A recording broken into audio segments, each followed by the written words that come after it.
Okay guys, so this is the main point of this class is actually how to calculate the capacitance of a given capacitor, right? Since as you are aware, capacitors have like different geometries. Have like you're going to find like infinity of geometries for a capacitor. Even if you check the textbook, you're going to see cylinders, you're going to see boxes, you're going to see like cubes or not cylinder cubes, spheres and so on. But and of course they have different capacitances depending on their geometry. And then I'm going to teach you how to calculate. This is the most important part. How to we find the capacitance of for different kinds of capacitors. Okay, first thing that you have to do is very easy. As long as you follow these these steps, is going to be pretty easy to calculate the capacitance because it doesn't involve anything different that we have been dealing until now. First thing that I have to do, you assume a charge, doesn't matter how you call it, q, big q, small q, on the plates, right? Remember, opposite charges. If you say that one plate is positive, the other one is going to be negative.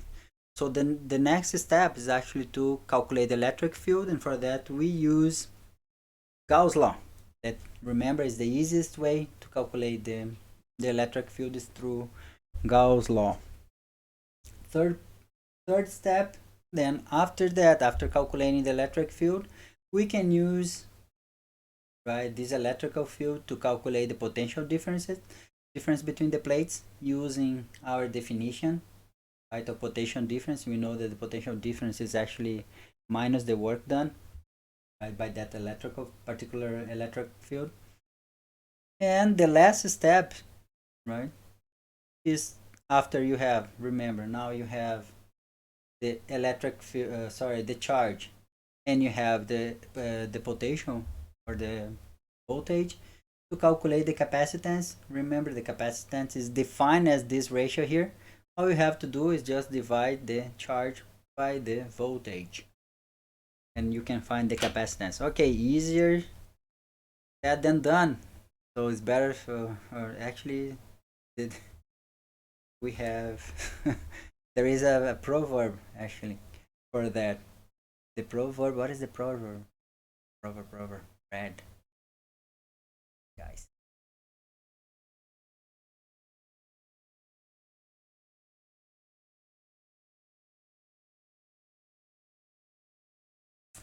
Actions, not words. So I'm going to calculate. I'm going to calculate the capacitance for a couple of symmetries, so you guys can learn how to apply that, okay, for different problems. Okay, let's start with the easiest and probably the most common capacitors of them all. That is a parallel plate capacitor, guys. Okay, so this is the problem, right? This parallel plate capacitor. I'm assuming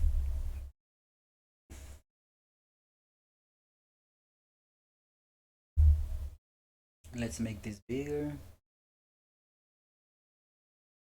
I am assuming like a positive charge in this plate here and a negative charge minus Q on the bottom plate. Okay, so this is the first stage. The next one is to calculate the electric field using Gauss law. And for this, we know already that we did this. We calculated already a couple times for this kind of plates. If we use a box here, so that means that only this part of this part here is going to contribute to generate like a flux, right? That is this part here of this integral. I'm not going through in details here since we have, but if you don't remember how to do this, right? If you don't remember, I just included here. Okay, I just included the calculations we did applying Gauss law for a planar symmetry, right? I just put in details here for you to remember. As you remember, the expression that we are going to find is something like this. Gauss law. I just have to apply the, so for one plate is going to be, let's, if I call the electric field generated by the top plate, I call it E plus, the plus is going to be 2A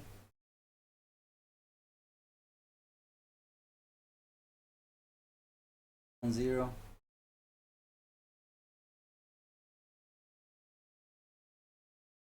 This is Q, small q over,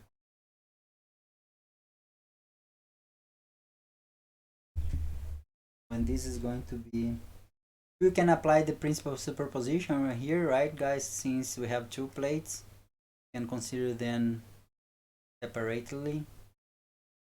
Or not.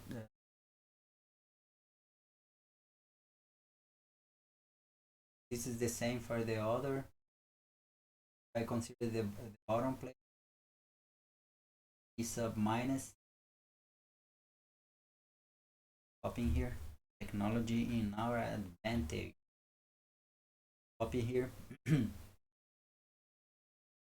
Okay, and I can apply the principle of superposition here. The net electric field between the plates there is going to be, I'm going to lose the net.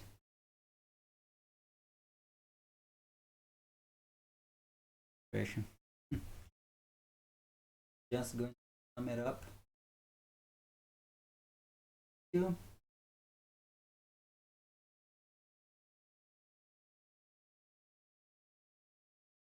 This is going to give me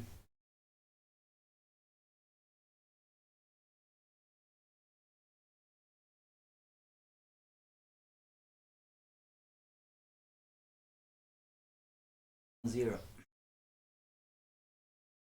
Okay, second step.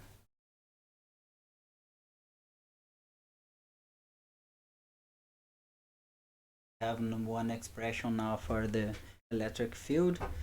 So the next step here is actually to calculate the potential difference between the two plates using, right, what we learned in last class, right? This expression for the voltage. Just have to calculate this integral here. So what means that I'm calculating here this integral between the bottom plate, I'm calling minus, right, to the negative to the positive plate of this electric. So this is uniform. Remember guys, this vector here, I don't know,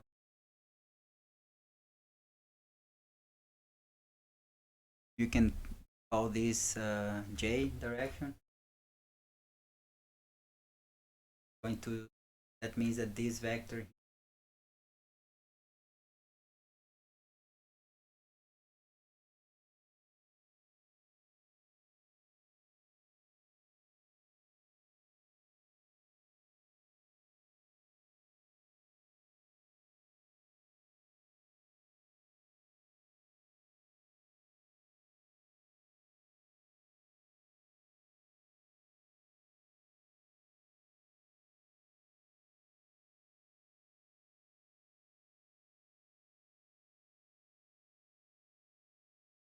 and this is one, so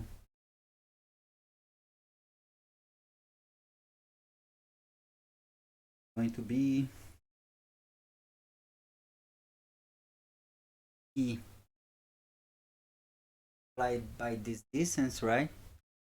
Just this is going to be the path of integration here.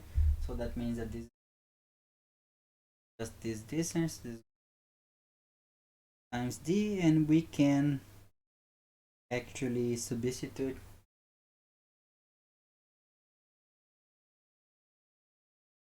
expression that we just calculated, right, using Gauss law.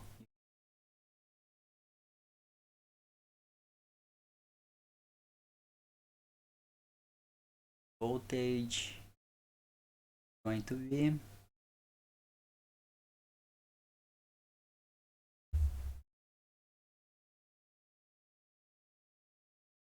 small q times d divided by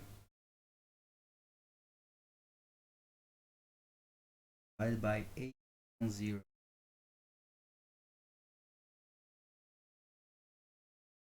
Okay, and this is my expression. And finally, we come to the last step. There's actually calculate the capacitance just using the definition, right, of the capacitance. We just have to divide it this, and if you do this, we are going to have, let's just copy from time.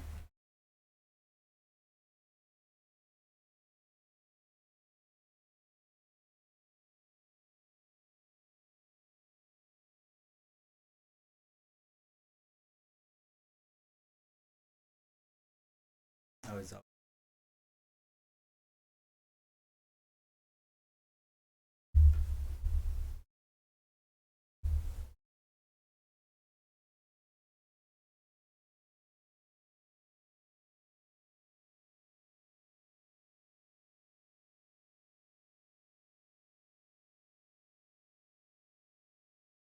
Okay, as you can see, the small q's are going to cancel out, right? And what we are going to have is actually that the capacitance for the parallel plate capacitor is can be written as epsilon 0, a constant, right?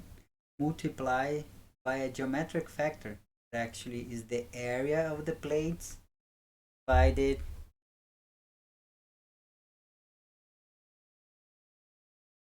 by distance between the plates.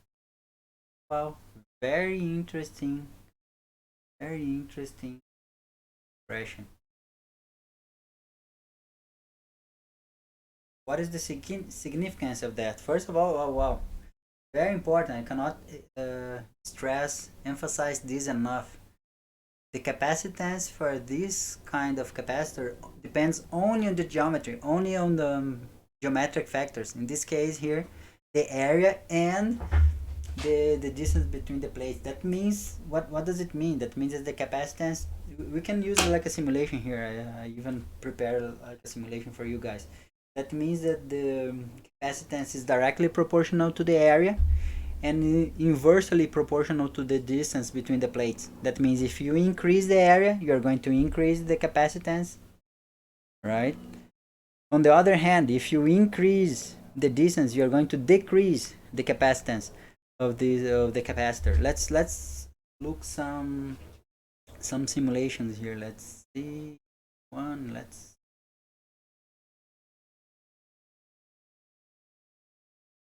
share with you.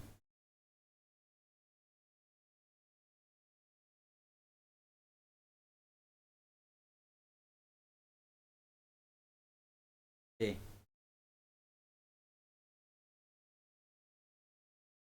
This one.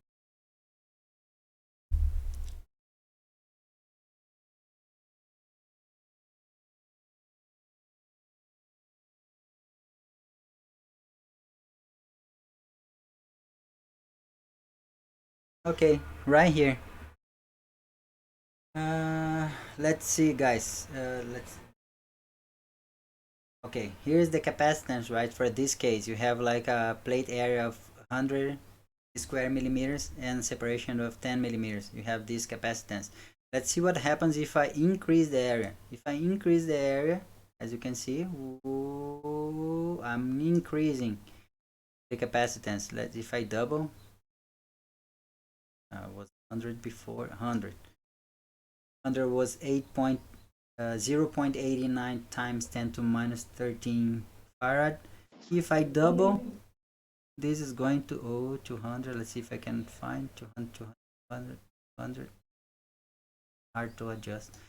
Yeah, it's going to double and so on. So it's directly proportional.